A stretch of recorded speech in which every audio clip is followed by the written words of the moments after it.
Hello student, today we are going to study NCERT class 7th history chapter 3 the Delhi Sultanates. Before starting this chapter, what points we have to cover: the rulers of Delhi, the finding about the Delhi Sultans, gender distinction and Razia. This is the first segment of this video.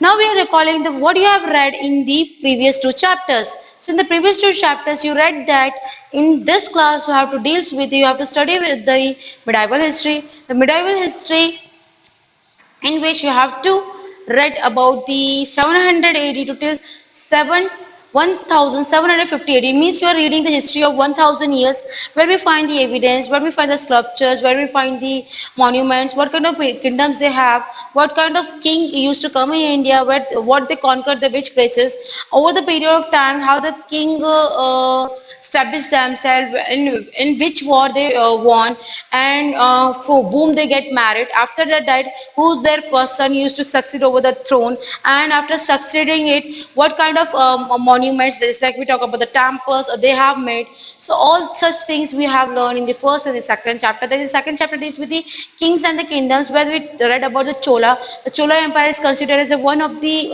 finest, or one of the good emperor, where he used to develop the administrative system. Then he used to develop the coin system, where we talk about the gold, silver with the copper system. Then he used to distribute the different administrative duties by, you can say, chit, or you can say by the chits. But in the particular pot, they used to put the name of the particular person, that what kind of the person they are, or whosoever the person is there. They used to put the name in the clay pot, and they used to told to the one boy, then you can take the particular chit. So whatever the person they have, they used to call their name in the front of the assembly, that the particular work is assigned to that person. So the number of the person are assigned by that, like they used to give in the work of the making of the guidelines, to looking after the temples, to looking after the parks, to looking after the agriculture, to looking after the household work, to looking after the drainage system, to looking after the rivers. So all this work were assigned by that. So all these things which we have read in the first two chapters. Now in this thing, like whosoever the king used to come in the Delhi, all the sultans we're going to learn, whether it's about we are to talked about the Tughlaqs, whether they talk about the Mughals. So all this king we're going to learn, the whosoever used to come. If you want to see the before starting this chapter, you can refer this on the page number 31.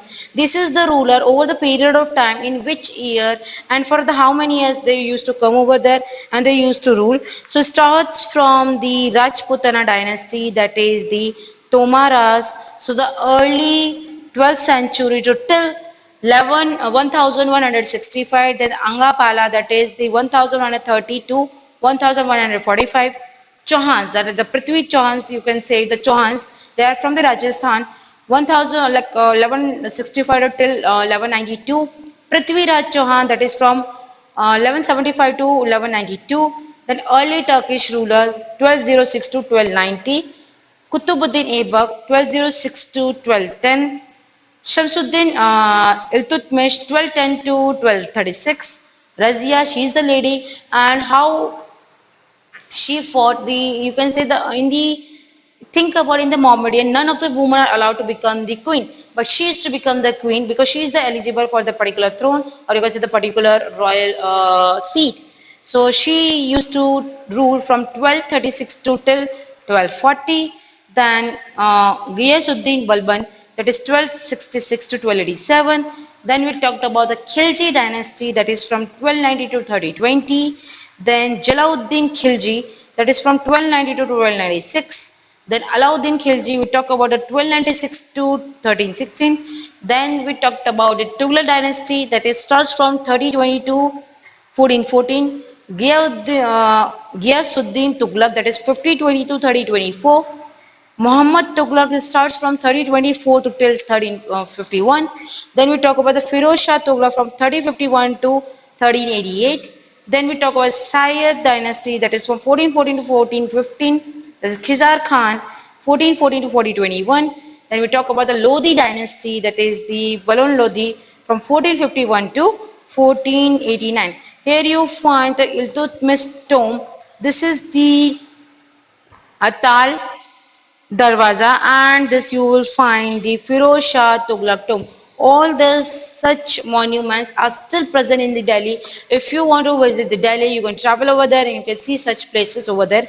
So all this dynasty we're going to discuss in this chapter starts from the Rajputana dynasty to till the Lodhi dynasty. You find the Lodi garden in the Delhi. So if you want to visit over there, you will find some monuments which is of the Lodi dynasty. So still you can find all this dynasty, all this name in the Delhi. Now before start this chapter, you can also see this selected Sultanate city of Delhi.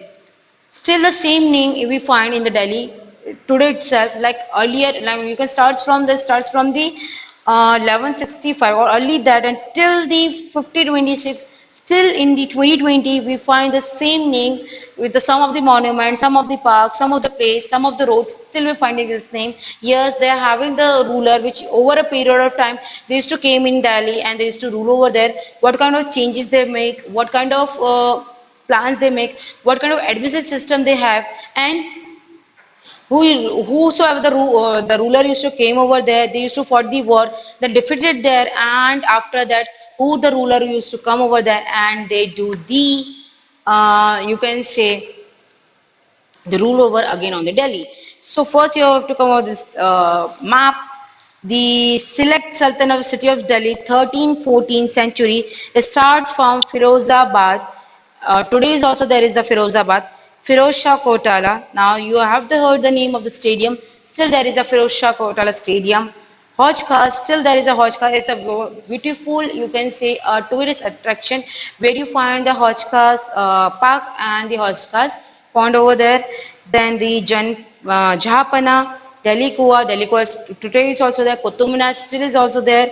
Then Hoj Sultanate, Tughlaqabad and and the Alilabad. You will find their road's name. And now the Tughlaqabad, they used to call it the yes, the some people, or you can say the old people used to use this name as that. So you are familiar with it if you went to the Delhi or if you heard in the news channels, so you are familiar with the certain names, but you don't know what are the history behind it, why we used to call it this particular place as with this particular ruler's name or the king's name. So you're going to learn with this in the chapter 2, that the religion, like now we're starting this chapter.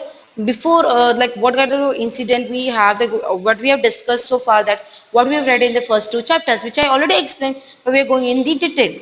In the chapter 2 we saw the religions like Kaveri Delta become the center of the large kingdom. Now it become the center of large income. Did you notice that there was no mention of the kingdom with Delhi as its capital? Now we have mentioned the kingdom of Delhi as its capital. It was because Delhi became an important city only in the 12th century. Now the Delhi, not in the 12th century, over a period of time, before if we go towards the Mahabharata times or we talk about the Krishna times, yes, at that time also Delhi is the important center. Like the number of the rulers who came in India and they used to conquer the Delhi, because number of the rulers consider Delhi as the heart of the India, and they want what they thought, that if we conquer the Delhi, so we become the king of the entire India. So in the 12th century, it became the important center, or you can say the important capital. Now we have already looked in this map. Delhi became the capital of the kingdom of the Tomaras, that is come under the which dynasty, that is the Rajputana or the Rajputs, who were defeated in the middle of the 12th century by the Chauhans. Now the Chauhans, or if we refer as the Chaman, if you recall it from the chapter 2, we read about the Chamanas. They belong from the Rajasthan of the Ajmer. It was under the Tomaras and the Chauhan that Delhi became an important commercial center. I mean, the commercial center means where the people used to sell, or they used to export their things from one place to the other place, or for the, or you can say the, in the other words, you can say for the business purpose. Many rich Jain merchants, the people who are Jain, lived in the city and constructed several temples. Now they constructed the Jain temples. Coins mined here, called the Delhiwala, had a wide circulation. Now the people are using the this coins in the this places. The transformation Delhi capital that controlled the vast area. Now Delhi used to control over the vast area of the subcontinent stated with the foundation of the Delhi. The Sultanate's beginning of the 13th century. Take a look at the table 1 again, which we already explained this thing. Identify five dynasties that together made the Delhi dynasty. This is the five dynasties that together make the Delhi Sultanate. The Delhi Sultans built many cities in the area. Take now in the Delhi's map, that is Kohan, then the Siri and the Jahapana. Now, finding about the Delhi Sultans, although the inscription, now if you think what the inscription is that thing where on the stone or in the metal we used to inscribe over there, or we used to write over something over there. The basic thing is where we used to inscribe over there, that used to call it as an inscription. On which thing we used to inscribe? On the stone and the metal. So inscription coins, architecture provides a lot of information, especially valuable are histories, Tariq, that is the singular, Tuareg, the plural, written in the Persian. Now, this they used to write in the Tariq or the singular, Tuareg means the plural, and written in the Persian language, the language of administration and the Delhi Sultanate. So, Delhi Sultanate, what the basic language they use is the Persian language. So there are the four stages in the making of the manuscript. You can see this picture. So you have the idea what the manuscript is. Menu word is comes from the Latin word. The menu means the hand. The people used to write with the hand on the bark leaves. So when the archaeologists find the manuscript, now they were eaten by the insects. Somewhere they find the in the tear form, and somewhere they find the pages are like eaten by the insects. So they don't find what the real manuscript is. So they refer in this picture that preparing the paper, that is the from the bark leaf, then the writing the text, then melting to the gold to the highlighting the importance and words and the passages, and prepare the padding. Now they used to like how they preparing the page, how is writing, then again he is writing, and how is they binding or compiling the particular book in the one form, and then we find our manuscript book which is written by the hand.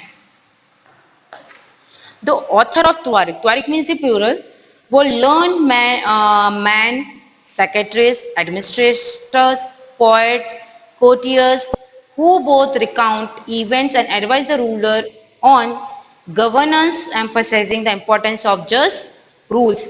So the circle of justice means Fakir A. Mudawir wrote in the 13th century. What he have written in 13th century? A king cannot survive without soldiers. It is utmost fact.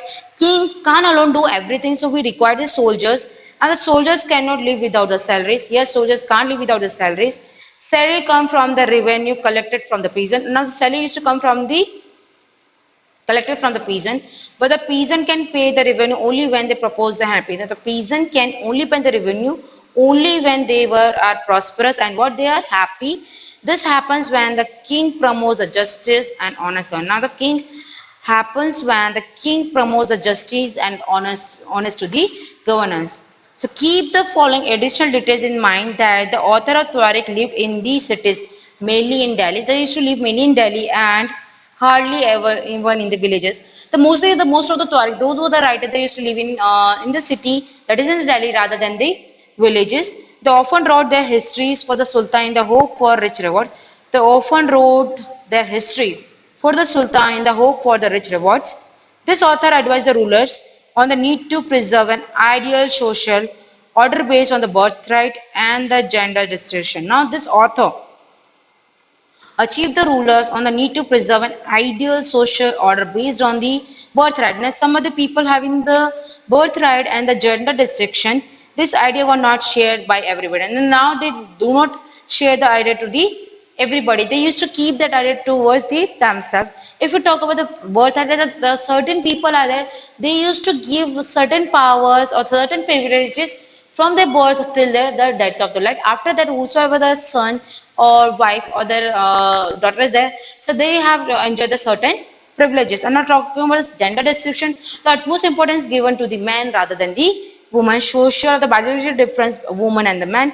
Usually this discipline are used to argue that the men are superior to the woman, which I already explained that in the gender distinction, that from the history times, if we go from the ancient to the medieval to the modern or to the world history, till today, the year is which is going 2020. Some of the countries, if we talk about India also, they're giving most of the importance to the boys rather than the women, or you can say the girls. They thought that the girls are just kind of the marriage material. They are, we do not have to give them that much of the education, because they, after finishing their education, they do not have to do the job. What they have to do, just only the marriage. So they think that they are the marriage material. They are not for the to take the education or for the do the jobs. But if you allow the girl or the woman to do the job, she can do more, or you can say she can do more better than the man, and she can do more work rather than the man.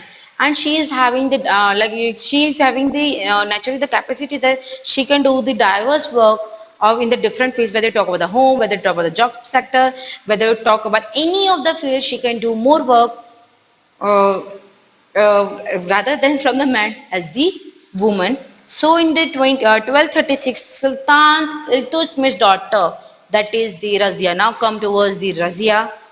You heard about the Razia Sultan. If you have watched the serial, if you have watched the movie, still you have the idea who she is.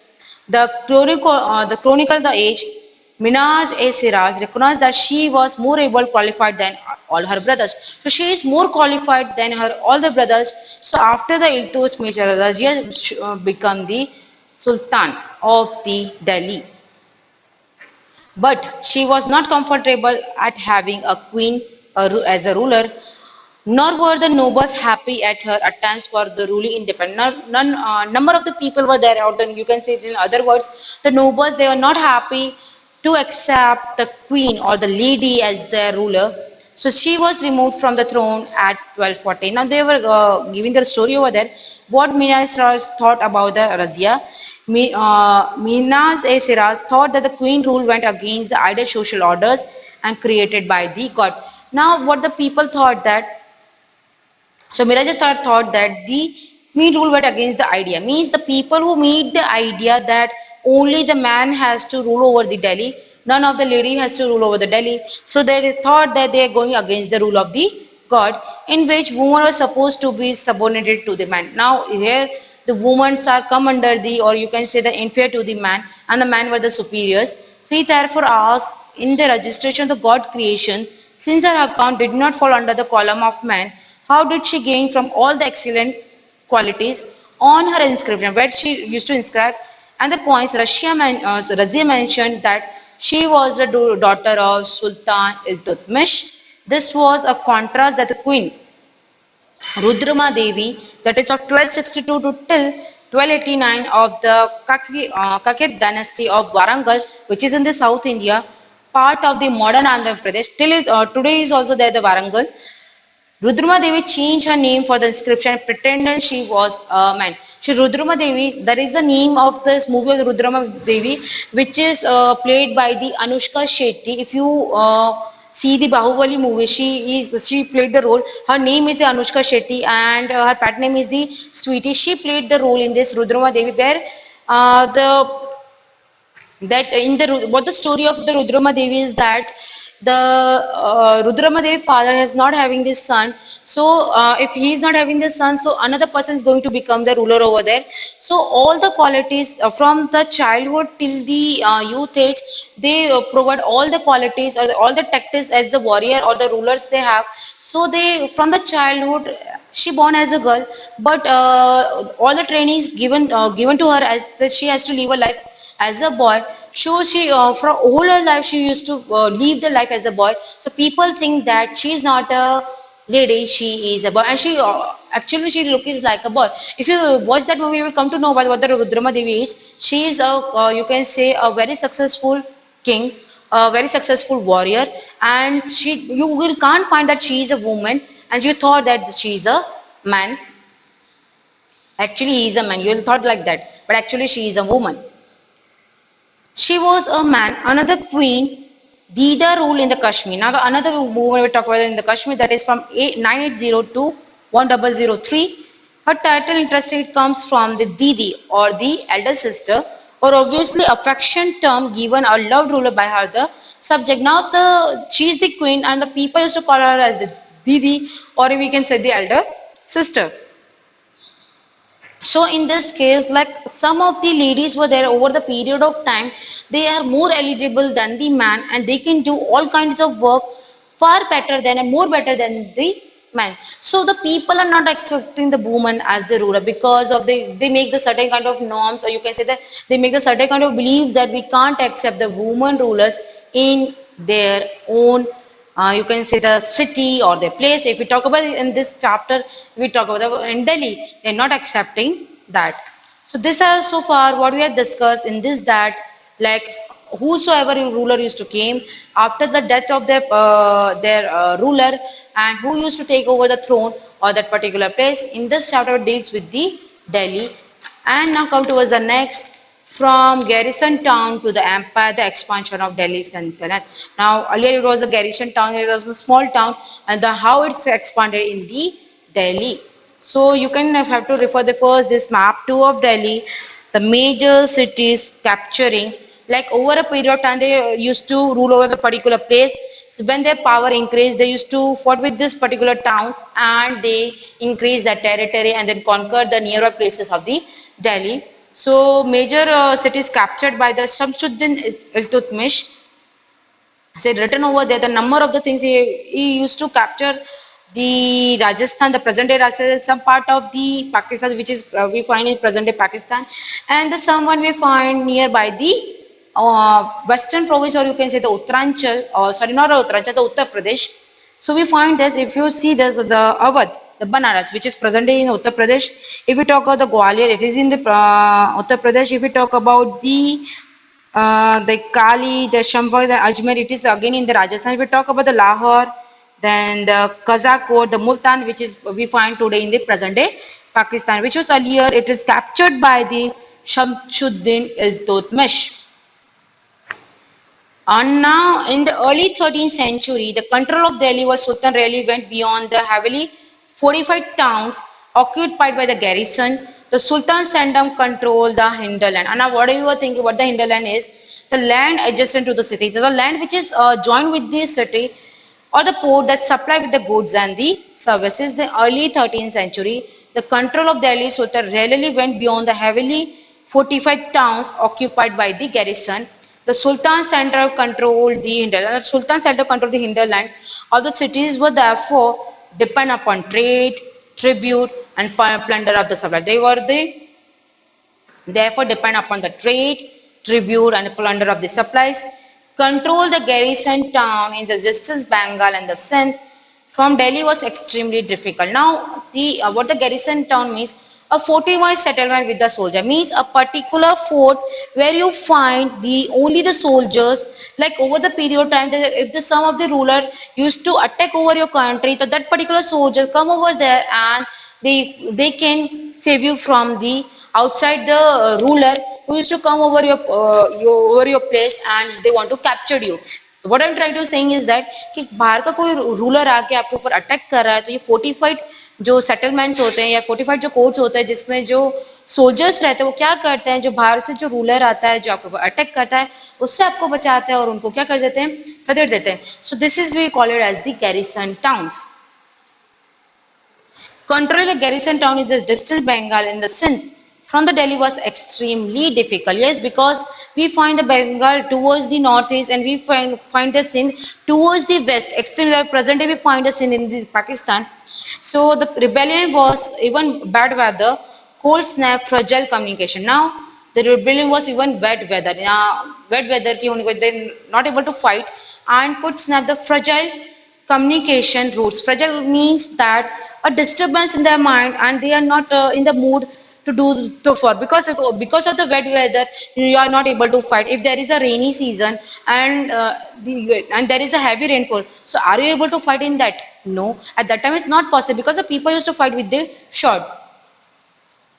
Delhi authority was also challenged by the Mongol. Now, the Delhi authority was also challenged by the Mongol. The invention from the Afghanistan, the people or the Afghanistan, from the Afghanistan, this Mongol people used to come and they challenged the Delhi authority. By the governors who rebel at any sign of Sultan's weakness, the Sultan barely survived this challenge. Now, Sultan barely survived this challenge.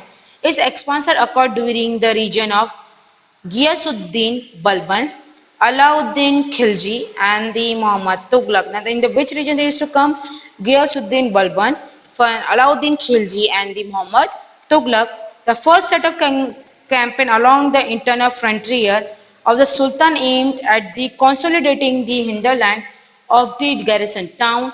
During this campaign, forests were cleared in the Ganga Yamuna Doab and hunter-gatherers and pastoralists expelled from their habitat. Now, what the first set of campaign along with the interior frontier of the Sultan at, at consolidating the hinterland of the garrison town.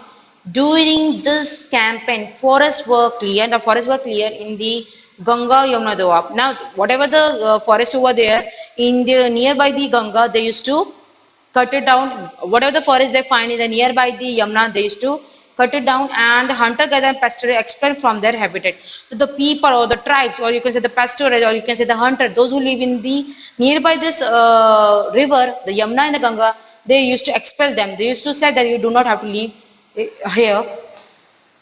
This land was given to the Now this land was given to the peasants, and the agriculture was encouraged. Now they used to say the tribes, you have to go from this place. Now we have to do what? We have to do the agriculture over this place. New fortress and the towns were established to protect the rule. So now the new fortress and the towns were established to protect the trade routes, to promote the regional trade. Now they want to promote the regional trade. The central expansion occurred along the external frontier. Now they expanding their internal, you can see the territory as well as the external territory, which used to call it as the external frontier of the Sultan. Military expedition. Now number of the military used to come over there into the southern India state, started during the region of Alauddin Khilji, and they culminated with the Muhammad Tughlaq. In the campaign, Sultan army captured the elephants. Now the Sultan army, what they captured? The elephant, the horse, the slaves, means the Dasa and Dasi, and carried away the precious material. So whosoever the ruler used to come over the period of time, they used to capture, the people, or they used to snatch this particular thing, just like we talk about what is they used to capture: the elephants, the horse, the slave, the stones, the precious stones, the metals, the gold and the silver. By the end of the Muhammad Tughlaq region, now think about the end of the Muhammad Tughlaq region, 150 years after somewhat the humble beginning. Now, in the terms of we talk about the Muhammad Tughlaq, he was very much strict. After his death, now there is the humbleness, or we can say the lovingness we saw in the Delhi. The armies of the Delhi Sultan have marched across the large part of the subcontinent. Now they used to march in the large part of the subcontinent in the Delhi. They had defeated rival armies and seized the cities. Now they have whatever the outside the ruler, they used to come over the Delhi. They used to fight over there. So they used to fight with them. They used to put behind the bars, and they size the cities. The Sultan collected tax from the peasantry. Now the Sultan used to collect the tax from the peasant and dispense the justice in the realm. Now he used to do the justice in its realm. But how complete and effective was its control over such a vast territory? You can see how the Alauddin Khilji used to do the how he used to conquer the particular territories from central area towards the Deccan, or you can say the South India, and some part of the west, and some part of the southwest, southeast, not the southwest, southeast. So you can see that how he used to start this campaign. So far in this chapter, we have discussed about over a period of time which of the ruler used to came in India, and they used to rule over there, how they used to make changes in the India, and what kind of changes they make. To find out about the Delhi Sultans, we talked about the starts from the Rajputana. Then after that, number of the rulers were there. The Tomara is there. The Tughlaqs were there. Then the Khilji was there, and the Lodi is the last one. Then we discuss about the gender distinction. Yes, there is a gender distinction by the birth. The number of the people who by the birth they used to enjoy the certain privileges which was given by the royal people, that only the man can become the king rather than the woman, because there what they think that it is the rule which is made by the god, but actually in the reality this rule is made by the humans, not by any of the god. that the God made the rule that man and the female, or you can say the male and the female, man and the women are the equal, but the individuals, or you can say the humans, they made the rules that the man are the superior rather than, and the females are the inferior. So the number of the people over the period of time, if we talk about the Razia, if we talk about the Rudrama Devi from the Warangal, from the Andhra Pradesh, they didn't accept the female lady, or you can say the female or the lady or the woman as the queen, because they thought that the women are inferior or the subordinate to them, rather than we can call it as the queen. So none of the nobles, none of the personalities, none of the big leaders don't accept queen as their rulers, because they thought that if any of the women used to rule over us, so it is our, it's a kind of, you can say, the disrespect for them. They not allow this woman to rule over them.